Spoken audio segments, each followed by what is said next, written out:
Hi guys! Welcome at Maddie's E-Life. So ngayong hapon, meron tayong interviewin. Since wala yung pinangako ko sa inyo na interviewin natin na isa nating tao dito sa Lugawan kasi palaging absent.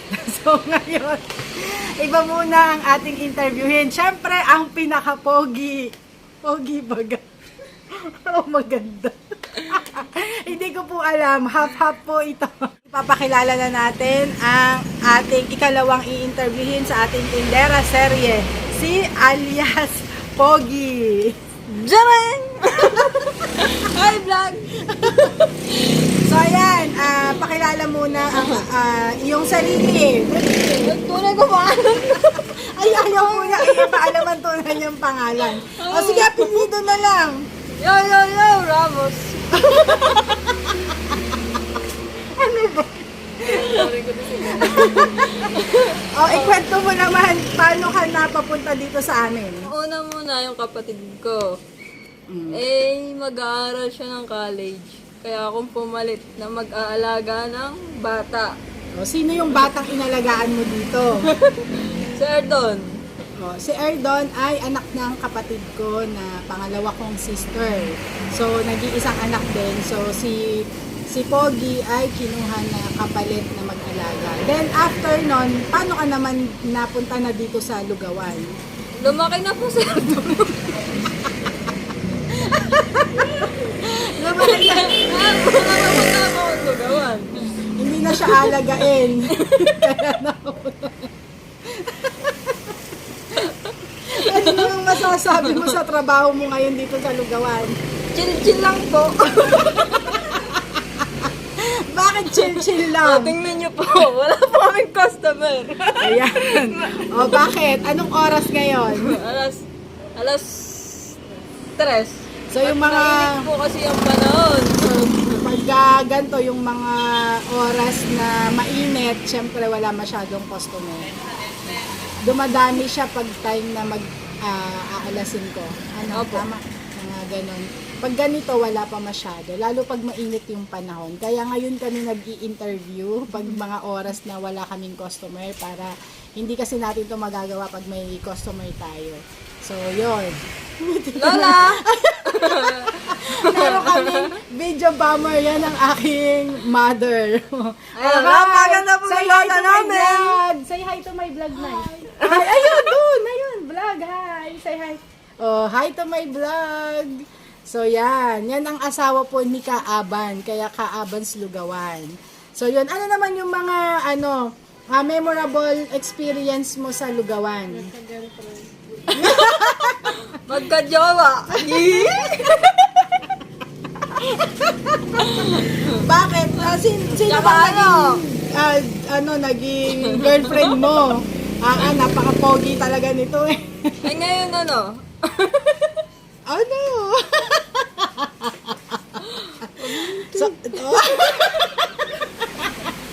So dito niya po nakilala yung kanyang ano ba yun una, pangalawang pag-ibig.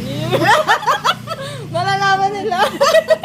So yun, bukod doon, syempre ito naman hindi lang naman yung yung paggagala ni Erdon. Okay, kasama. paano paggagala? I-explain mo sa kanila anong gala, baka naman dyan lang sa tabi-tabi.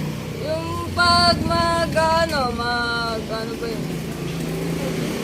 Ewan ko. Pag namamasyal. Pag namamasyal. Kung Ayun. saan. Ano naman yung memorable experiences mo na dito habang nagtatrabaho ka dito sa Lugawan? Halimbawa sa mga kasamahan mo or sa mga customers o kaya man sa mga ginagawa natin dito. Pasko. Mas masaya pag Pasko. Yung mga Pag Pasko bigay-bigay. Tapos yung mga swimming namin, mga trip. So yun. Paninap. Ayan, meron Magkano na! Paninap! Summer na! O yan. Shout out sa may-ari ng paninap ko. O, diba? Pinopromote ni Pogi. So, yun. Naman, boss! So, yun, Pasko, yung pag-outing, summer outing. So, yun kasi pag summer, meron tayong outing, no? Lalo na yung before pandemic, talagang, talagang masaya. Every year masaya. And yung Pasko, isa talaga sa masaya yung aming Christmas party. Kasi yung ano po, yung pagbibigay nila sa mga lugar-lugar na anong tawag doon?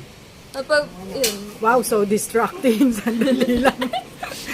Meron tayong conversation na nagaganap sa likodan. Wow.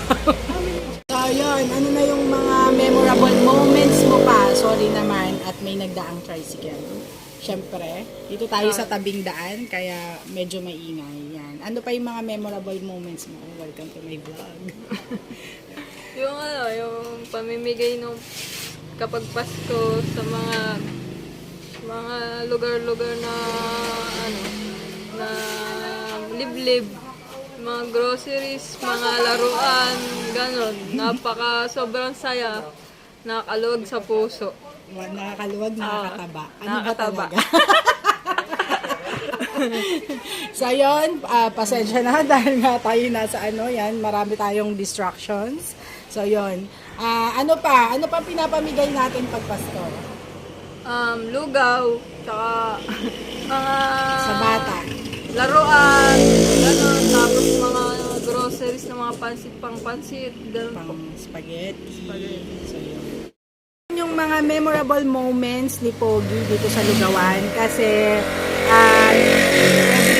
every year namimigay po tayo, lalo na before pandemic kasi medyo humirap ang buhay. So before talaga pong nagre-ready tayo ng mga groceries na pang Pasko.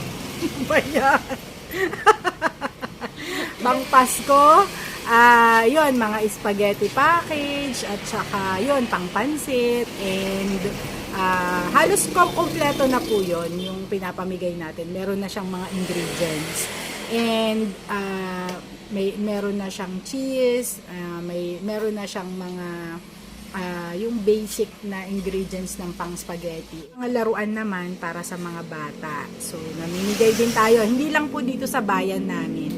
Even dun sa mga katabi naming bayan na talagang nakikita namin na kailangan ay binibigyan din po namin.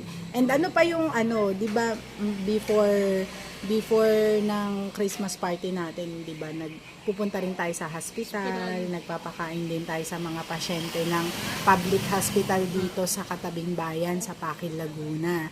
So before Christmas party, naghahatid muna kami ng pagkain doon, yung Christmas Eve, kasi ang Christmas party namin dito is 24 ng gabi. So before na mag-celebrate kami ng Christmas party, pupunta muna kami doon sa Pakil Hospital and mamimigay kami ng dinner, pagkain ng mga pasyente at nagbabantay.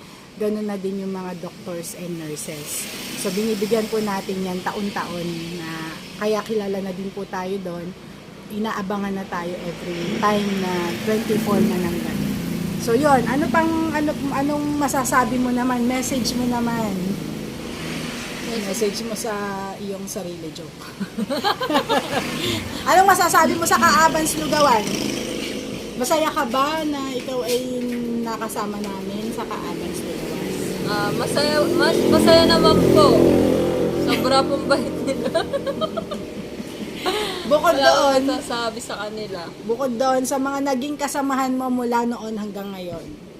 Magpakabuti muna kayo. Ano yun? Charis.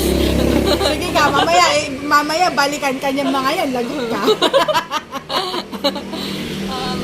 Wala naman. Mabubuti naman po sila. Pagtulog. So yan, bakit ka nga napunta dito nung una? Di ba may sinabi ka? Balikan natin kasi may sinabi siya off the record kasi yun bakit ka napunta dito? Pinilit po ako ng nanay ko. Bakit? Hindi, sa ano po kasi, kapalengke po kasi ako dati.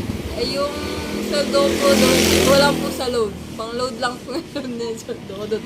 Kaya po sabi ng mama ko, ako na lang daw po pumalit sa kapatid ko. Kaya po, punta na ako. So yun po ang pangyayari. Pinilit po siya ng kanyang mother na siya ang pumalit doon sa kay Cecil, doon sa kapatid niyang bunso. kasi ito ay nag-aaral ng college. So, since mababa yung sweldo niya before sa palengke, kaya pinilit siya nung nanay niya na dito pumasok sa amin. And yun, hanggang ngayon, nandito na siya. 19 ano ka nag-start? Hindi mo natanda. Hindi, 2000 lang. 2000, ano si Erdon? 2015. So, yun. Saka po, dito na rin po ako nagkamotor. Ayun. Yun. Yan, nakasadya siya ng motor simula nung magtrabaho siya dito sa dalawang motor na, padalawa. Padalawa pa lang motor. Buti pa siya, may motor, ako wala. So, yan. So, yan po ang ating pangalawang feature na tao namin sa ating tindera serya dito sa Kaabans, Lugawan. So, abangan pa po kung sino yung next nating i-feature. So, supportahan nyo po lagi ang aking mga pinopost na video, short videos, and on my FB account, sa mga reels, and mga post natin na everyday na ginagawa natin. So, yun. Thank you guys, and see you on my next video. Bye!